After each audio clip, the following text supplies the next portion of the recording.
Hello ವೀಕ್ಷಕರೇ, ಎಲ್ಲರಿಗೂ ನಮಸ್ಕಾರ. ಭಾರತಿ ಕಿಚನ್ಗೆ ಸ್ವಾಗತ. ನಾನು ಇವತ್ತು ಬೆಂಡೆಕಾಯಿ ಪಲ್ಯ ಮಾಡೋದನ್ನ ತೋರಿಸ್ತಾ ಇದ್ದೀನಿ. ಬೆಂಡೆಕಾಯಿ ಪಲ್ಯ ಮಾಡೋದಕ್ಕೆ ಏನೇನ್ ಬೇಕು ನೋಡೋಣ ಬನ್ನಿ. ಪಲ್ಯಕ್ಕೆ ಒಗ್ಗರಣೆಗೆ ಹಾಕೋತಾ ಇದ್ದೀನಿ. ಒಗ್ಗರಣೆಗೆ ಏನೇನ್ ಬೇಕು ಅಂತ ನೋಡೋಣ ಬನ್ನಿ. ಎಣ್ಣೆ, ಸಾಸಿವೆ, ಕಡಲೆಬೇಳೆ, ಅರಿಶಿನ, ಹಸಿಮೆಣಸಿನಕಾಯಿ, ಸ್ವಲ್ಪ ಕರಿಬೇವು, ಸಣ್ಣಗೆ ಹೆಚ್ಚಿರೋ ಈರುಳ್ಳಿ. ಸ್ಟವ್ ಮೇಲೆ ಒಂದು ತವಾ ಇಟ್ಟಿದ್ದೀನಿ. ಪಲ್ಯದ ಒಗ್ಗರಣೆಗೆ ಒಂದೆರಡು ಚಮಚ ಎಣ್ಣೆ ಹಾಕ್ತಾ ಇದ್ದೀನಿ. ಸ್ವಲ್ಪ ಸಾಸಿವೆ,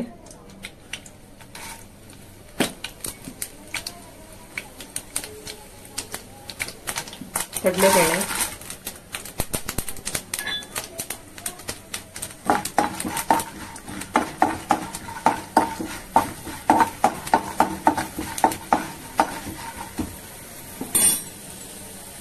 ಚಿಟಿಕೆ ಅರಿಶಿನ,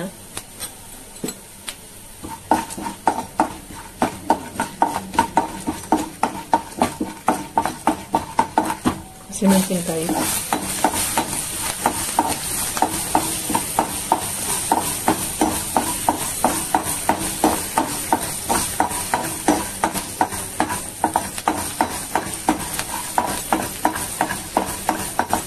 ಸ್ವಲ್ಪ ಕರಿಬೇವು,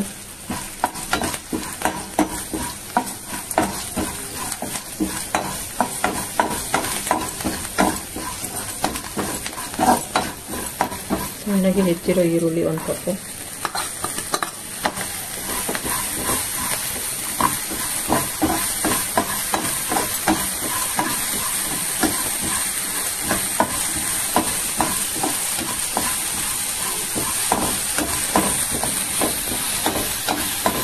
ಈರುಳ್ಳಿ ಸ್ವಲ್ಪ ಫ್ರೈ ಮಾಡ್ಕೊಳ್ಳಿ.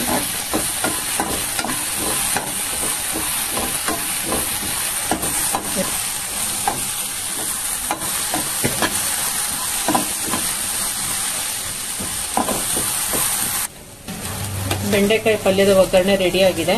ಇದಕ್ಕೆ ಏನೇನು ಹಾಕಬೇಕು ನೋಡೋಣ ಬನ್ನಿ. ಬೆಂಡೆಕಾಯಿ ಸಣ್ಣಗೆ ಹೆಚ್ಚಿರೋದು, ಆಮ್ಚೂರ್ ಪೌಡರ್, ರುಚಿಗೆ ತಕ್ಕಷ್ಟು ಉಪ್ಪು, ತೆಂಗಿನಕಾಯಿ ತುರಿ, ಸ್ವಲ್ಪ ನೀರು. ಬೆಂಡೆಕಾಯಿ ಹಾಕ್ತಾ ಇದ್ದೀನಿ.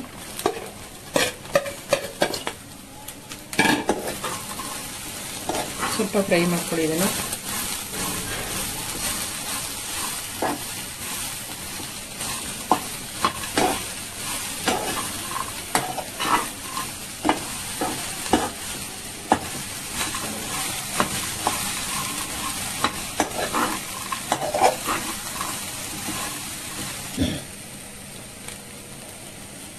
ಲೋಳೆ ಬರದಂಗೆ ಆಮ್ಚೂರ್ ಪೌಡರ್ ಹಾಕ್ತಾ ಇದ್ದೀನಿ, ಒಂದು ಅರ್ಧ ಚಮಚ.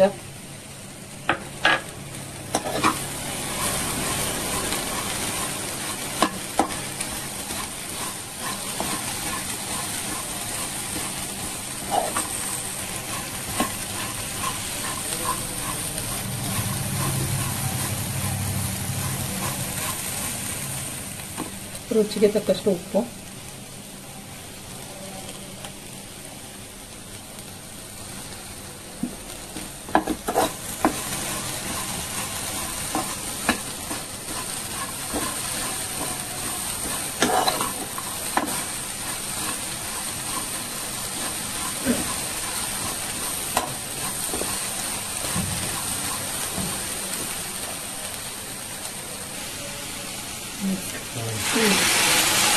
ಸ್ವಲ್ಪ ನೀರು, ಕಾಲು ಲೋಟದಷ್ಟು ನೀರು ಹಾಕ್ಕೊಳ್ಳಿ.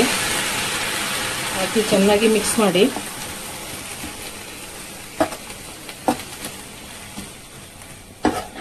ಮಿಕ್ಸ್ ಮಾಡಿ ಸಿಮ್ಮಲ್ಲಿ ಇಟ್ಟು ಒಂದು 10 ನಿಮಿಷ ಬೇಯಿಸಿ. ಬೆಂಡೆಕಾಯಿ ಪಲ್ಯ ಬೆಂದಿದೆ. ತುರಿದಿರೋ ತೆಂಗಿನಕಾಯಿನ ಹಾಕ್ತಾ ಇದ್ದೀನಿ. ತೆಂಗಿನ ತುರಿ ಹಾಕಿದ್ಮೇಲೆ ಸ್ವಲ್ಪ ಚೆನ್ನಾಗಿ ಮಿಕ್ಸ್ ಮಾಡಿ.